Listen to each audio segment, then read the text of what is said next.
بسم اللہ الرحمن الرحیم 28ویں پارے سورۃ التغابن کا درس سماعت کر رہے ہیں۔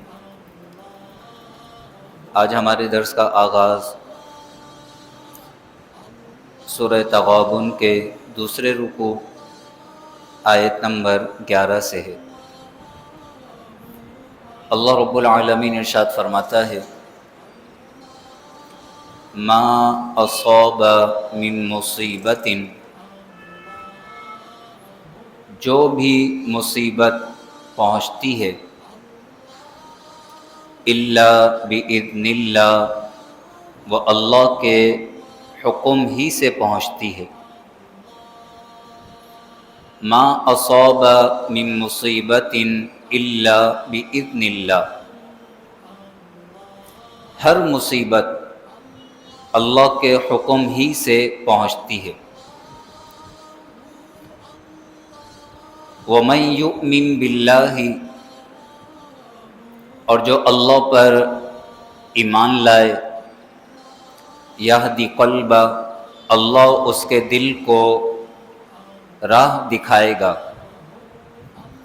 وَاللَّهُ بِكُلِّ شَيْءٍ عَلِيمٌ، اور اللہ ہر چیز کو جاننے والا ہے، اس سے کچھ بھی پوشیدہ نہیں۔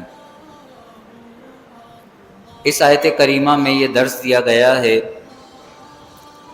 کہ انسان کو جو بھی مصیبت پہنچتی ہے، چاہے غم ہو، چاہے بیماری ہو، چاہے نقصان ہو، چاہے کوئی حادثہ ہو، جو بھی مصیبت انسان کو پہنچتی ہے وہ اللہ کے حکم ہی سے پہنچتی ہے۔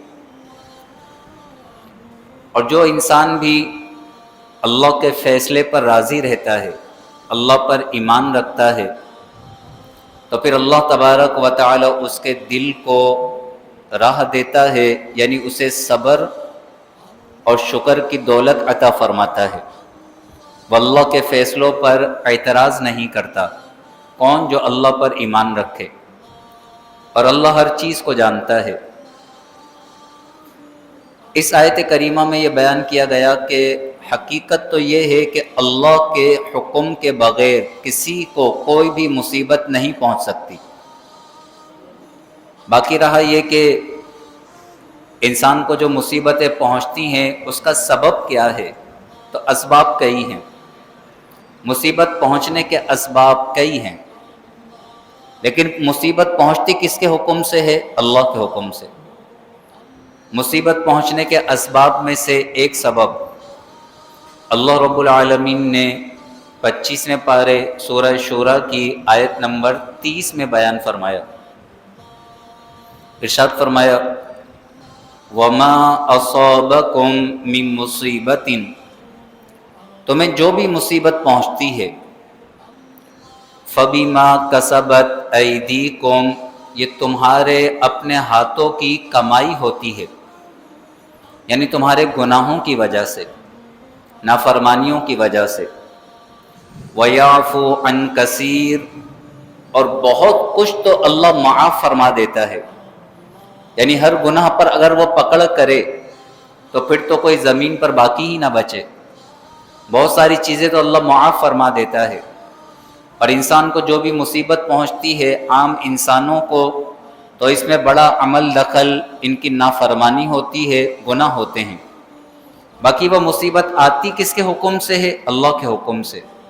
اللہ کے اذن کے بغیر کسی کو بھی کوئی بھی مصیبت نہیں پہنچ سکتی۔ اور جو مصیبت پر صبر اختیار کرتا ہے، یہدی قلبہ، اللہ اس کے دل کو ہدایت دے دیتا ہے، راہ دکھا دیتا ہے، اس کے دل کو صبر کی توفیق عطا فرماتا ہے۔ تو انسان پر جب بھی کوئی مصیبت آئے، اول تو غور کرے کہ مجھ سے کون سا گناہ ہوا ہے، نافرمانی ہوئی ہے جس کی وجہ سے مصیبت آئی، اور پھر وہ اس مصیبت پر صبر اختیار کرے۔ نعمت ملے شکر کرے، مصیبت آ جائے صبر کرے۔ صبر کرنے والے اللہ کو بڑے پسند ہیں۔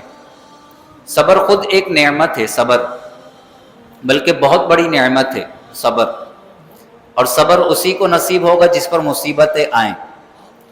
اس لیے صوفیہ یہ فرماتے ہیں کہ جس پر 40 راتیں اس طرح گزریں کہ کہ اسے کوئی رنج و الم، کوئی تکلیف نہ پہنچے، تو اللہ کے یہاں اس کے لیے کوئی خیر نہیں ہے، بھلائی نہیں ہے۔ انسان 40 راتوں کے اندر ضرور کسی نہ کسی غم میں، رنج میں، تکلیف میں مبتلا ہونا چاہیے تاکہ اسے صبر کی نعمت حاصل ہو۔ واللہ یحب الصابرین، اور اللہ صبر کرنے والوں کو پسند فرماتا ہے۔ ان اللہ مع الصابرین، بے شک اللہ صبر کرنے والوں کے ساتھ ہے۔ انما یوفی الصابرون اجرهم بغیر حساب، صبر کرنے والوں کو ان کا اجر بھر بھر کر بغیر حساب کے عطا کیا جائے گا۔ اس قدر صبر کی فضیلت ہے۔ اللہ جس کے ساتھ بھلائی کا ارادہ فرماتا ہے اسے مصیبت میں مبتلا فرماتا ہے۔ اللہ جسے مصیبت میں مبتلا کرتا ہے وہ اللہ کی رضا پر راضی رہے تو اللہ بھی اس سے راضی ہو جاتا ہے۔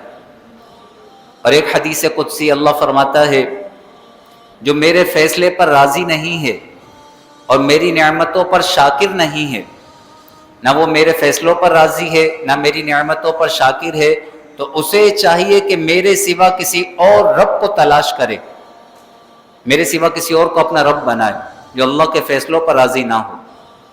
اللہ رب العالمین فرماتا ہے ما اصاب من مصیبت الا باذن اللہ، ہر مصیبت اللہ ہی کے حکم سے پہنچتی ہے۔ وَمَن يُؤْمِن بِاللَّهِ، اور جو اللہ پر ایمان لائے، یہدی قلبہ، اللہ اس کے دل کو ہدایت دے گا، راہ دکھائے گا۔ واللہ بکل شیء علیم، اور اللہ ہر چیز کو جاننے والا ہے۔ وَأَطِیعُوا اللَّهَ، اور تم اللہ کی اطاعت کرو، اللہ کا حکم مانو، اللہ کی فرما برداری کرو۔